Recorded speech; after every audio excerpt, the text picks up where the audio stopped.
sibira jirraa qaalaa miti jimma lafas qabdi namas qabdi kan jedhudha dhaadannoon bira jiru. Siyaasa kan keenya yaada bilchaataadhaan illee arrabsoodhaan mormachuun hin danda'amu kan jedhu dhaadannoon dhaggeeffamaa oole. Itoophiyaan kan biyya hundaati, Oromiyaanis kan Oromoo hundaati kan jedhudha dhaadannoon jijjiiruudha. Arrabsoon qaama kamiin kan uummata Jimmaa irratti qaqqabee akkasumas immoo muummee ministeera Itoophiyaa irratti kan qaqqabe? Arrabsoon kan qaqqabe danuudha. Kanaan dura Jimmaa lafa malee nama hin qabnu kan jedhu itti gaafatamaa paartii gaafa'ootiin haasa'amee ture. Kun jechoota gootota Oromoo kan jedhu keessatti illee galee jira. Jimma immoo namas qabdi, lafas qabdi.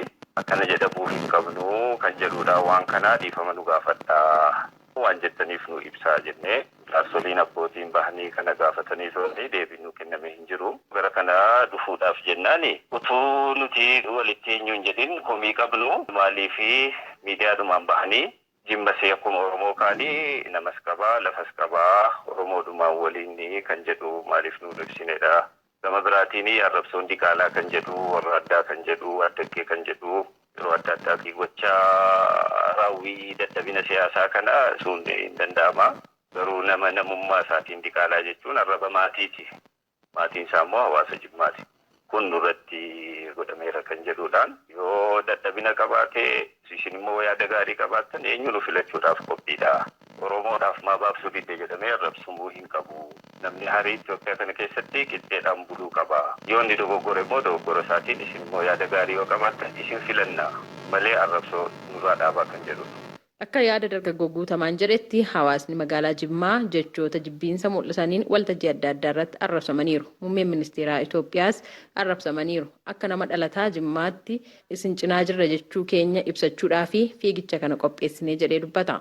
Gama biraatiin arrabsoon diqaalaa kan jedhu, warra addaa kan jedhu, addaggee kan jedhu yeroo adda addaa aktivistiidhaan biyya irratti godhamaa ture. Akka siyaasaatti gochaa raawwii dadhabina siyaasaa kana dadhabina sana ibsuun hin danda'ama. Garuu nama namummaa isaatiin diqaalaa jechuun arraba maatiiti. Maatiin isaa immoo hawaasa Jimmaati. Kun nurratti godhameera kan jedhuudhaan hin arrabsinaa nus bira jirraa. Yoo dadhabina qabaate nus isin immoo yaada gaarii qabaattan eenyu nu filachuudhaaf qophiidha. Oromoodhaaf maa baabsuu didde jedhamee arrabsamuu hin qabu. Namni harii Itoophiyaa kana keessatti qixxeedhaan buluu qaba.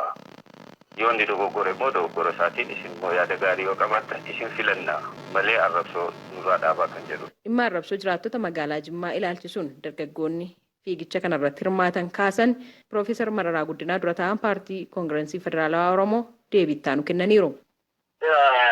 Leeni ciniinsuun qabe waan rakkifti malee waan namni dubbatus waan namni dubbatus akkan taanetti hiikoo kennitee rakkatti malee Jimmi saba keenyadha waan saba keenya rabsuuf hin qabu. Saba keenya dhiisii saba biraayyuu addina rabsuuf hin jiru.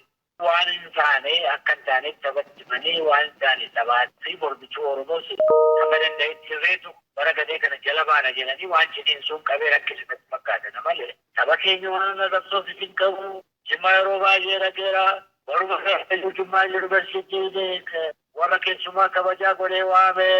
Qabsoo Oromoo gubbaatti warra kaan wajjin dubbanne keessaa tokkodha. Jimmaa Yuunivarsiitii barumatan kan jechuudha.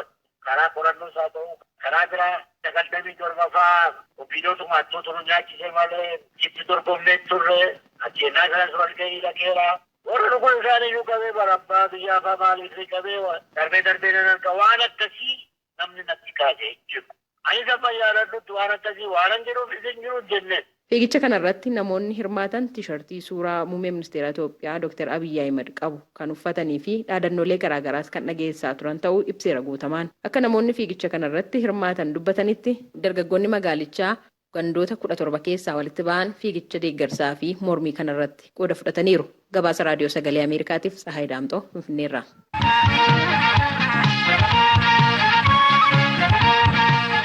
Gara gabaasa sattaanutti innaa ceenu eeruu namoota vaayirasii koronaan shakkaman 39 dhaqqabe keessaa namoonni 14 mallattoon vaayirasichaa irratti mul'ataa ture qoratamanii bilisa ta'uu isaanii Inistitiyuutiin